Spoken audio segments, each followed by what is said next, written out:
Hi people.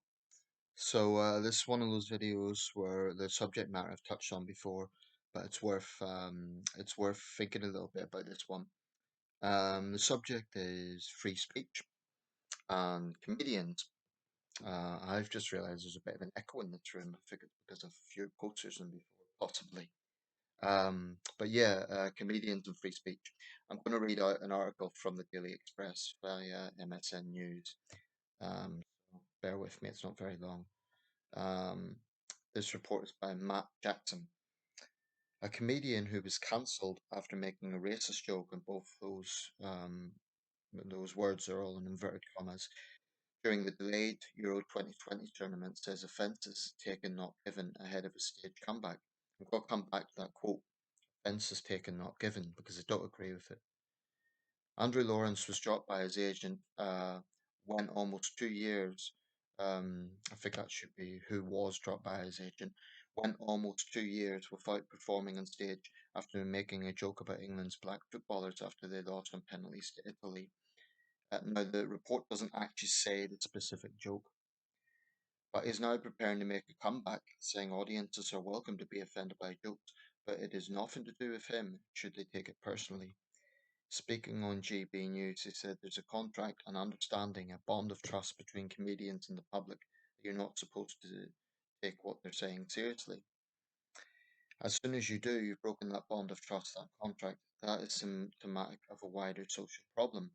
Explaining his joke, Lawrence said the tournament had race as a hot topic with players taking a knee in the aftermath of George Floyd's death in the United States. Lawrence claimed emotions were very high in the aftermath of the tournament. However, in the space of a few hours, he said around 30 or 40 tour dates cancelled on him within a few hours, culminating in his agent dropping him. Now, having returned to comedy through viral YouTube videos, Lawrence is preparing to head out on tour. It will be his first stand-up tour since the Euros. He said, I wanted to do stand-up since I was a kid. It's still my community as well, even though these comedians wouldn't come out and support me, and I understand that because there's a culture of fear within comedy. Commenting on the content of his new tour, he said, they're welcome to be offended, but that's nothing to do with me. Offence is taken, not given. I didn't give it to them, they took it. If they're offended, then they want to come and tell me they're offended after the show. I'm happy to let them know how much I don't care. Okay, there's a few things to decipher here. Firstly, the issue of cancelling, because it's something that crops up regarding free speech and comedy. Um, I don't support cancelling, broadly speaking. The only circumstance I think it might be justified if there's a democratic mandate for it. That is to say, if, for example, you have a particular community and let's say a comedian is knowingly and willfully trying to provoke that community and actually it could possibly incite disorder, something like that. In that situation where there is a democratic consensus, I mean, after all, we live in a democracy. So if that particular community says we reject this person because they are inciting, then it's democracy to say actually they shouldn't be allowed a platform. One big thing that's forgotten with the whole notion of free speech is it comes with responsibility, individual responsibility. That's why I strongly disagree with this argument that he's coming out with, which is offences taken, not given. That's frankly a lazy argument, and I think it's an evasive argument, and frankly, it's a little bit cowardly on his part. Cowardly because he's not taking ownership of his own words. He's talking about this contract, but he can't say it's got nothing to do with him when he's the one telling the jokes. Now, to be clear, the report doesn't say what exactly the joke was, and I'm guessing if it was about taking the knee, it wasn't really high up in the grand scheme of things in terms of offensiveness. I mean, the sort of stuff that Roy Chubby Brown used to come out with was really outrageous. Um, my own sense of humor, I wouldn't say I'm totally straight-laced. I can appreciate dark humor. I can appreciate edgy humor, but I do think there's a little bit of false narrative going on. And I do think that the political right somewhat exaggerate this. Now, let me explain what I mean by that. We often hear about comedians getting cancelled, but Is it really cancelling or is it simply not being given a platform? And are those two things the same? Um, I mean, cancelling would be if there is a concerted effort to totally silence a comedian and basically say you're not allowed to perform anywhere. But if an agent is making a conscious choice that, I no longer want to represent this person, is that the same as cancelling? I'm not sure that it is. And frankly, I don't have much sympathy for, comedians who think they have a right to be as offensive as possible, but then play the victim when they don't get a platform. I mean, I'm tempted to say, stop being such a crybaby. What do you expect? If you're going to be willfully offensive, people won't like it. Some people will. There are people out there who appreciate that sort of humor. Um, but I think there's some false narratives going on. I think, for example, the idea of being cancelled is somewhat exaggerated. I don't think it's totally made up. I think there are circumstances where people are literally cancelled. I mean, there's been concerted efforts, for example, to cancel J.K. Rowling because of her views on the trans issue. But I think that's different because in that case, it really is a concerted campaign against her. With certain comedians, it's more that there is a case of, like, for example, in this situation, the agent doesn't want to represent him. I don't think that's the same as cancelling. Um, I mean, if you get, for example, a theatre that says we don't want to host this person, is that cancelling? I think that's a grey area. On some level, I guess you could say it is, because they're not giving that person freedom of speech. But is that the same as going out of their way to campaign against them? After all, it's their venue.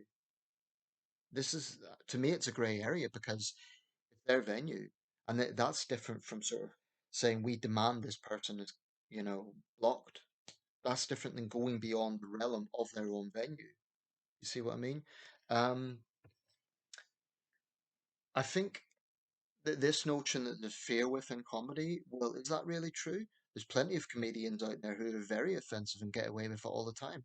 Look at Frankie Boyle. I mean, that guy is just, I mean, he gets away with all sorts. He's not being cancelled. Um, so I think this guy, I've never heard of him before, Andrew Lawrence. Obviously, he's popular.